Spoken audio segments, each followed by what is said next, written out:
G. G, a standard G would be this sort of shape, I suppose. And this would be the thickest part here. I'll just thicken that up, and that downstroke. It's a little bit like a letter C, but with this central part. And the serif would be there for the most part, and that would probably be it. And then by hook or by crook, it's degenerated and moved on to being a small letter like that. You also sometimes see, which I don't often use, you see sort of these sort of things as well. And again, all the downstrokes would have gone thick. But there's a lovely flourish you can get off here. I like doing the word George, my brother-in-law's name. So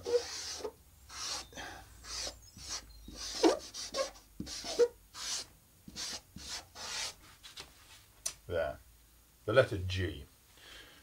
While I'm here, I'll just put H here. Now you can put the bar, again, I tend to do it quite high. The serifs would go there, right across.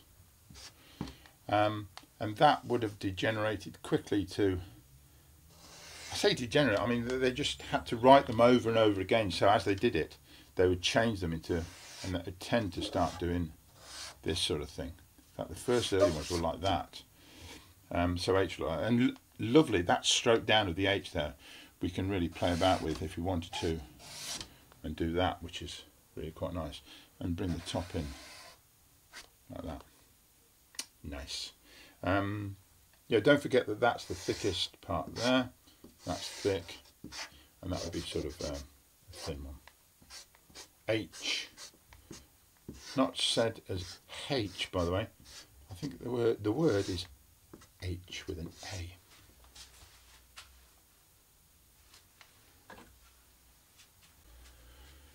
Now the letter I, obviously, is just a straight down letter, but the serifs would go there, and that's it.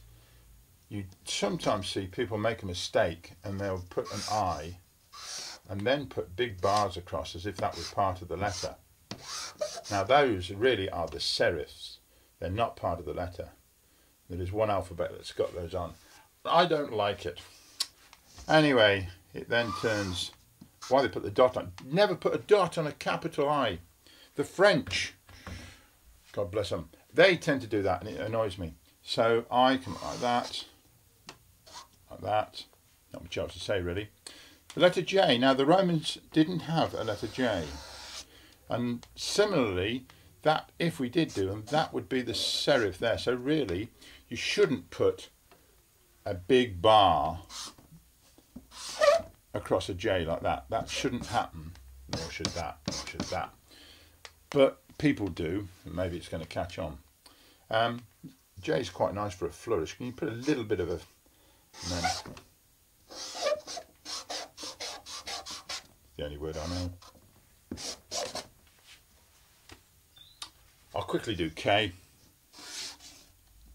Nice letter K. It has to sort of, you see, it would topple over if we didn't put that extra leg in there. Serif, serif, serif, serif. Lovely, full of serifs. And that would have, of course, moved on to one of those.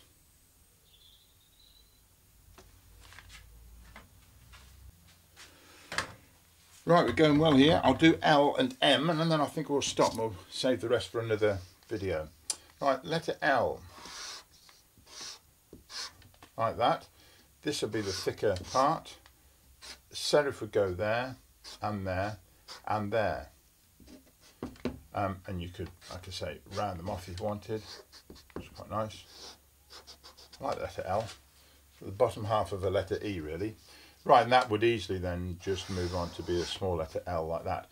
But you can get the top move in quite nicely. And yeah, L's a good one, because sometimes if I'm putting the word, let's say, I don't know, lovely, stop there and put O, B,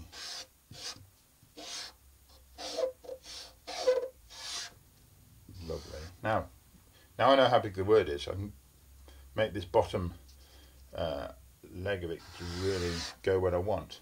So if you just pause a minute, you can get that, and you can even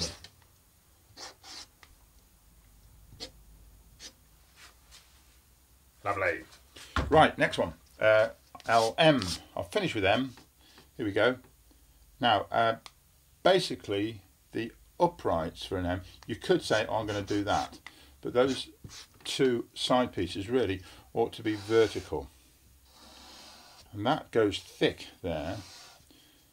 That is thin, and that is thick. If you are doing this, just check where this black arrowhead goes and make sure that they are more or less the same level, and it'll look half decent. And then you can serifs there, there, there, and there. I don't tend to like that with that at the top. I would always bring that down there. And of course the M, capital M, would have changed bit by bit and ended up getting rounded, so you end up with this. Not much else to say about M really. It's just those thicks and thins. I'll do that again. Thin, thick, thin, thick. So those two are thin and then thick, which is a little bit odd. You'd think they'd both be the same. Handsome letter M. Handsome. Well, that's the first half of the alphabet. I'll do the rest on another video. I'll show you one or two bits of my work where maybe you can see some of the ways that I've used these letters. Okay, thanks a lot. See you again next time. Bye.